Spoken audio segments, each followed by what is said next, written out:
Bonjour à tous, bienvenue sur la chaîne Libre Sportive.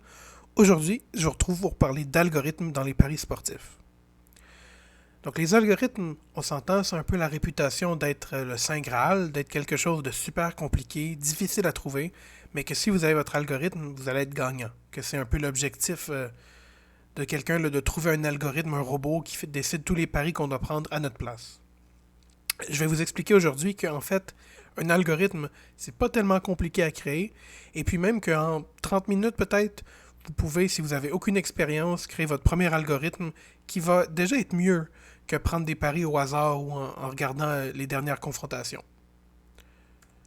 Donc, quelles sont les étapes pour avoir un algorithme?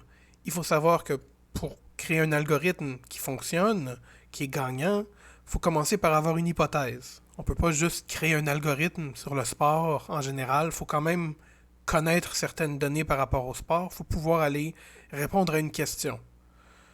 Une fois qu'on a notre hypothèse, il faut trouver des données, il faut que les données soient quand même de bonne qualité. On ne peut pas rentrer n'importe quoi non plus, il faut que ça soit assez développé parce que sinon, encore là, on ne va pas être gagnant.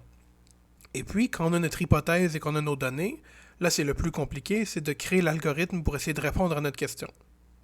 Aujourd'hui, mon hypothèse, que je vais un peu travailler avec vous, ça va être que les buts au football ne sont pas aléatoires, mais plutôt qu'on peut les représenter avec une distribution Poisson.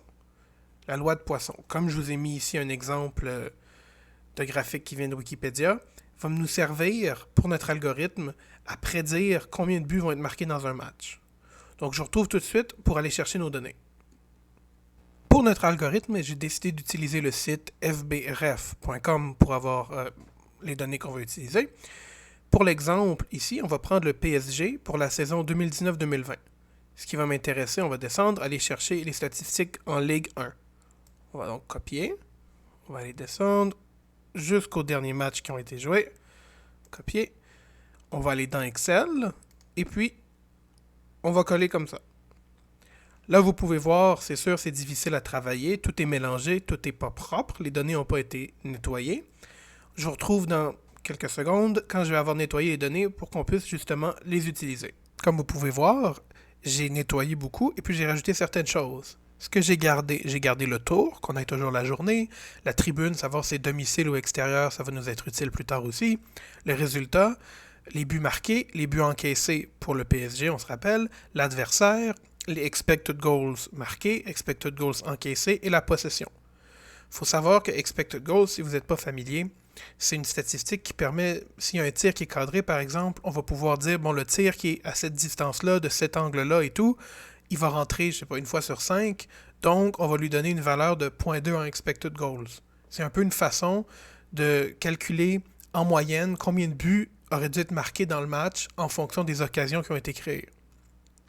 Ici, j'ai créé tout simplement une cellule de plus pour avoir le total des buts, donc j'ai additionné les deux ici, le total des expected goals, et puis la différence entre les deux. Il faut savoir, vous allez voir, mon Excel est en anglais, mais en français, ça va être à peu près la même chose. Ici, j'ai la moyenne pour les buts, la moyenne pour les expected goals, et puis le nombre de matchs.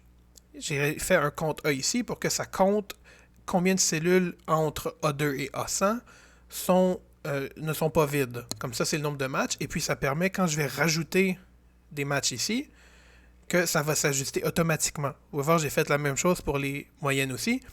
Ça va permettre que moi, j'ai juste à ajouter les matchs. L'algorithme va s'ajuster lui-même sur le nombre de matchs. Je n'ai pas à aller manuellement changer les matchs, changer les plages, changer tout ça. Et puis, mais ça simplifie beaucoup le travail. Hein. C'est beaucoup plus facile pour nous si l'algorithme s'ajuste lui-même que si on a nous-mêmes à tout ajuster. Ça devient beaucoup plus compliqué. Ici, on va faire, comme on avait dit, une distribution Poisson. Ce qui m'intéresse, le X, ça va être le S3 ici, pour avoir les 0 buts. Et quand je vais tirer, je vais descendre dans les autres cellules. Ça va s'ajuster pour savoir le Poisson pour 1, 2, 3, 4, jusqu'à 10. Le mean, ça va être la moyenne des expected goals. On va ajouter, il ne faut pas oublier, les signes de dollars pour être certain que quand je vais tirer ici, ça reste sur la cellule ici de P pour la moyenne. Parce que si on n'ajoute pas les dollars, ça va descendre comme ici pour les buts, et puis ça va juste, l'algorithme ne va pas fonctionner. Aussi, je vais prendre l'algorithme faux. Je veux pas que ça soit cumulatif. Si c'est cumulatif, ça va plutôt me donner les probabilités d'avoir 2 et moins, d'avoir tout inclus, et puis c'est pas ça qu'on veut.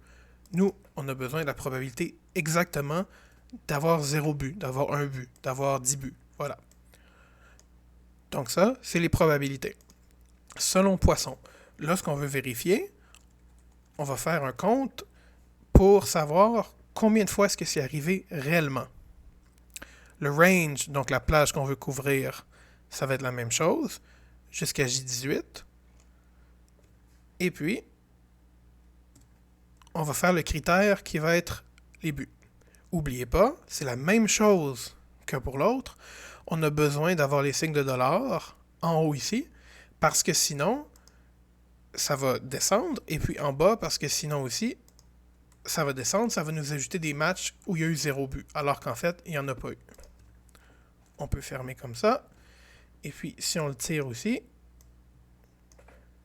ça nous donne le nombre de matchs qui a eu 5 buts, qui a eu 2 buts, 3 buts, 4 buts, 5 buts et autres. Si on veut l'avoir dans le même format ici, on a juste à le faire diviser par le nombre total de matchs, et puis en ajoutant les dollars aussi, ça va rester,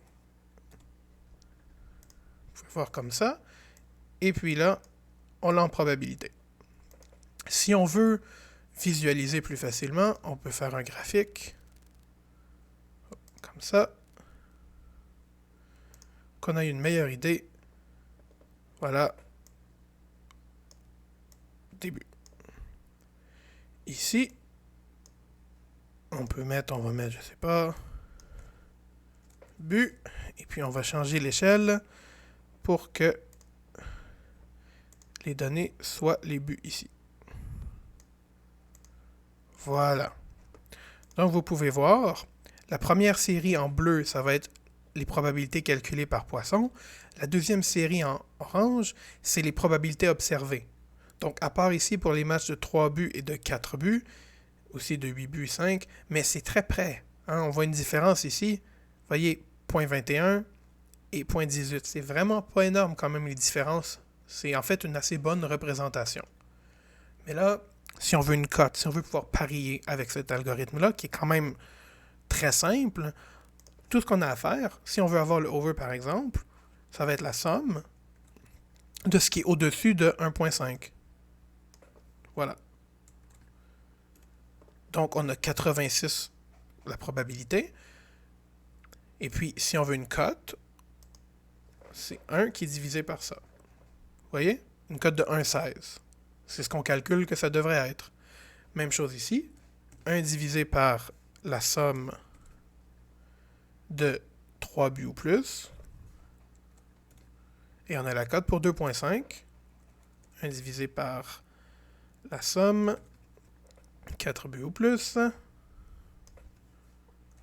Et puis 1 divisé par la somme, comme ça, 4.5, donc 5 buts ou plus. On va faire la même chose si vous voulez pour le under, mais pour le under, comme c'est moins que, ça va être 1 qui va être divisé par la somme de 0 ou 1 but. Si vous voulez, je vais vous montrer un truc pour aller un peu plus vite. Tout ce que j'ai à faire, c'est à mettre le dollar sur le premier.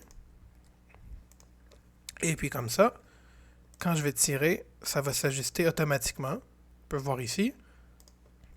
Ça va diminuer pour 4 buts ou moins.